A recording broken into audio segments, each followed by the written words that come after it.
Hi and welcome to Tabletop Gaming. My name is Charlie and today we are taking a look at this. We're going to do a first look on a prototype copy of ThreeTale, which is very, very exciting. I'm going to take a look at what's inside, give you an idea of sort of what it's about, and hopefully see if it's something for you because it's headed to Kickstarter soon. So without further ado, let's do that. Now, I did mention this is a prototype copy. That means things will change. The box inserts may be different. You may see different components. You may see different ideas.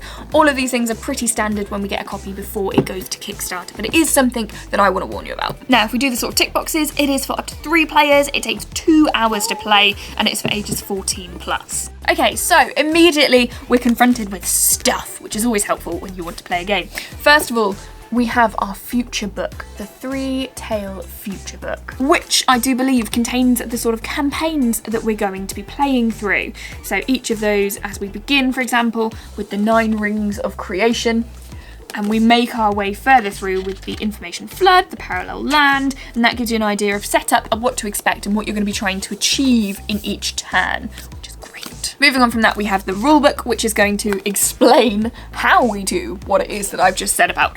So which rounds we're going to be doing things with. Now again, this is a sort of prototype copy, so these may change, but I will say it's already on quite a nice card. I quite enjoy this. Now there is a really nice little overview. Let's have a look. Little story to start us off that explains what's happening and why. Now ultimately what you need to know about this game is that it is a sort of almost fairy tale-ish game where you're going to be heading into the past, present and future. In the past to build your nobility in order to save what is happening in the future. That means we have things like prophecies to consider. It means we need to play through those really considerately and build our characters as much as possible to get the outcome that we desperately want. Now, what that means is lots of components. Now, it is likely when this copy comes to you, your packaging will be very different because we have sort of loose components and different things to buffer, but there is plenty to take a look at. So let's do that first. Now, these boxes, beautifully, with the little symbols on there for us, are your boxes that give you everything that you need for each of those sort of missions or campaigns as you go through each chapter. Now, if we take a look at one of them, let's see.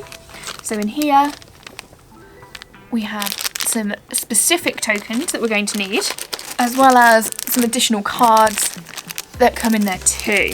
Now that's the same for each of them, so we won't unbox all of them, but let's just take a look at the second one so we can see what those differences are. And in this case, it is even more cards. So these are probably who you're going to be going against or who you're going to be fighting, and then your little tokens that go with those too. Now I have to admit I am a sucker for games that do this, that hide what you're going to have until the next round and then you get to open a box and see what's happening. I think it's really nice. Now one thing that I like as well is, although this is all in sort of beta phase in terms of those rule books are probably going to change, that future book ends on a to be continued. So perhaps in future, maybe even through the Kickstarter, maybe through future like expansions and such, we'll get even more of those boxes and more of those ways to play, which is exciting because you know you're not going to run out of this game. Now, let's have a look. So, tokens wise, we have a lot. So, well, we have a lot of everything, let's be honest. Let's start with the big ones and find out what's under these. Oh, that, my friends, is a sea monster. That's very exciting. Or I presume a sea monster. He looks pretty sea monstery. Take a look. I would say that is a sea monster. Now he is one of our larger ones, so let's do the other slightly bigger one. Oh, this is really pretty. You don't normally see miniatures with features like this because they tend to break quite quickly, but these seem quite durable, so let's open her up. That's a nice little tree. Let's keep going. We have, oh, a ship. Oh, that's really detailed. It also works really well with that sea monster. Now, I've said it a few times and I will always say it again, is that these may change, so you may see these made out of a different material, for example, when they come to you. But for now, it gives us a really good idea of what to expect from these. We'll razz through these a little bit quicker now so that you can get an idea. That's a little well, I think, like a fountain. That's very Game of Thronesy, I think. And then we have these tiny, tiny little figures. Oh, look at that. That's like a stag, but with wings. Oh, I love the whimsy. And then finally, there was 2 in 1, which are these 2 little fellas.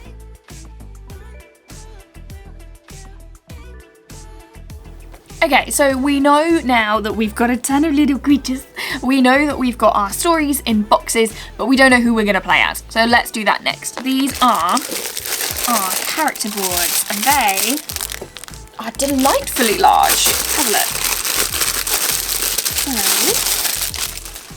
look. So we have a choice of 5. Now I believe we play with 3 in each round, and we have the sun and moon. And nicely on the back, we have that description. Now, you may recognise those actually from the figures that I pulled. So these are starting to look a little bit more recognisable. This is the Queen of Living Water, and her story is on the back there too. We have the Unborn Maiden,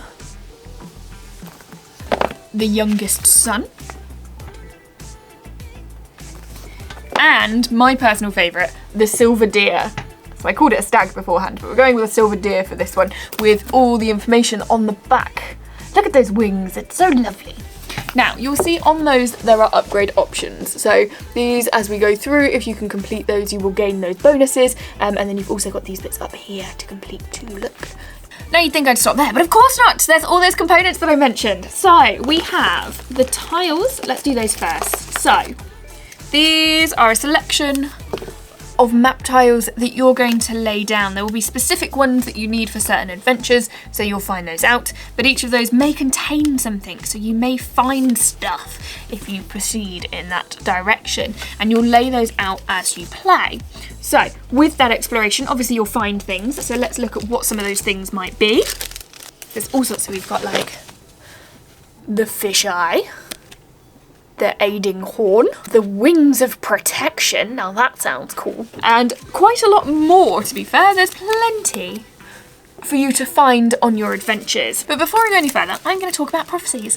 Now, you're going to try and meet those prophecies. There are going to be some that are revealed to you that you keep yourself, and those are within here. You draw 3 in your game that you're going to live towards. Now, I'm not going to show you too much because that would spoil things maybe, but here is a look at some of those larger cards. And you can always tell with things like this, because they're sort of over tarot sized, they're going to be important. So these are ones that you're going to need throughout the game to meet. Now I mentioned you're going to be going from past, present to future. The future is obviously where those prophecy cards sort of reside and have their main impact. Now, given the player sheet that I showed you with all of these sort of notches included, you're going to need to mark those somehow, and the way that you do it is with little meeples. So we have different colours for different things, a little bit of fluff as well, do excuse that, that's just from the packaging. So that's going to mark when you sort of level up or you do something cool. Speaking of cool, these are cool. Now, they're referred to as dice in the instructions, but they are, I've never seen dice like it, because I swear they're heavy. I will do a close-up of these. They're just sort of a shiny black with a couple of markers on them. So they may well be dice, they're fine. We can call them dice, they're D6s in their own form. But they are heavy. They sort of make like a reassuring sound, and they're just really pretty. Lovely and shiny, lovely and notable, and they have a weight to them. Now, of course, we have even more cards, which is what really makes up the weight of the box that you get, is the cards that are in here. You've got your tarot cards, you've got these cards, and obviously it's not as monumental as some games where you just open it up and there's cards everywhere, but these are probably what's going to make up the weight and do different options. So if I just pull those very quickly, we have these ones, which are your battle cards, and on the back, they have numbers to show you what they are.